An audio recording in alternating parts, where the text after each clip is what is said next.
রমাদান মাস খাওয়ার মাস নয়, রমাদান মাস নতুন নতুন আইটেমের মাস নয়, রমাদান মাস হরেক রকম ডিশের মাস নয়, বরং রমাদান মাস বিরত থাকার, অল্প খান। এই মাসে ইনকাম কম করেন, দোকানটাকে একটু বন্ধ রাখেন, একটু টিউশন কম পড়ান, রুজি রোজগারের চিন্তা কম করেন। আরে নেকি লুফে নেওয়ার মাস, এই মাসে আপনি ওইরকম করছেন কেন? দুনিয়াতে এগুলো আমরা ঠিক বুঝি। 15 দিন টাইম দিয়েছে আধার কার্ড সংশোধন করার, তারপরে 1000 টাকা লাগবে। দেখেন লোক সবকিছু ছেড়ে ওই আধার লাইনে দাঁড়িয়ে আছে। কেন? যে ভাই দোকান তো 15 দিন পরেও হবে, আধার এখন না করলে 1000 টাকা লাগবে। এই যে মূল্যায়ন করেছেন আপনি, 15 দিন আধারের টাইম দেওয়া হচ্ছে, কিন্তু 1 মাস যে আপনাকে জান্নাত কামানোর টাইম দেওয়া হয়েছে, এটা কোথায় মূল্যায়ন করলেন?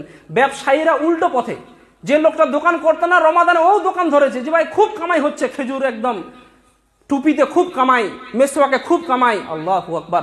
রমাদান মাসটা টাকার মাস হয়ে গেছে, রমাদান মাসটা দুনিয়ার মাস হয়ে গেছে, রমাদান মাসটা ইনকামের মাস হয়ে গেছে, রমাদান মাস পেটের মাস হয়ে গেছে, রমাদান মাস খাওয়ার মাস হয়ে গেছে, রমাদান মাস আড্ডার মাস হয়ে গেছে, কিন্তু রমাদান ইবাদতের মাস হতে পারেনি। এখানে আমরা মুসলমানরা ফেল হয়ে গেছি, ব্যর্থ হয়ে গেছি। ওই জন্য রমাদান থেকে আমরা কল্যাণ হাসিল করতে পারছি না। সালাফদের দেখুন, রমাদান আসার 6 মাস আগে থেকে দোয়া করতো, আল্লাহ রমাদান পাইয়ে দাও, পাইয়ে দাও, পাইয়ে দাও। এবং যখন রমাদান চলে আসতো, আরো পরের 6 মাস দোয়া করতো, আল্লাহ রমাদানে যা ইবাদত করলাম আল্লাহ কবুল করে নাও। আমাদের কোথায় পাওয়ার হুশ, কোথায় কি? আমরা তো এটা ভাবছি রমাদান আসলে এই দোকান করব, ওই করব, এই কামাবো, এই খাবো, ওই খাবো, এই প্ল্যানিংয়ে ব্যস্ত। ফিরে আসুন হে উম্মতে মুসলিম, সতর্ক সাবধান হন, ফিজুল খরচা করিয়েন না। এত আইটেম আয়োজন করার কি আছে? আল্লাহ সুবহানাহু ওয়া তাআলা আপনাকে বলছেন না যে কিছু খেও না, আল্লাহ বলছেন ওয়াকুলু ওয়াশরাবু ওয়ালা তুসরিফু, তোমরা খাও, তোমরা পান করো, কিন্তু তোমরা অপচয় করো না।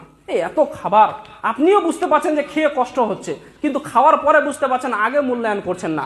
আপনাকে এটা বুঝতে হবে, নিজের স্বাস্থ্যের প্রতিও ধ্যান দিতে হবে। রমাদান মাস কম খাওয়ার মাস, বেশি খাওয়ার মাস নয়।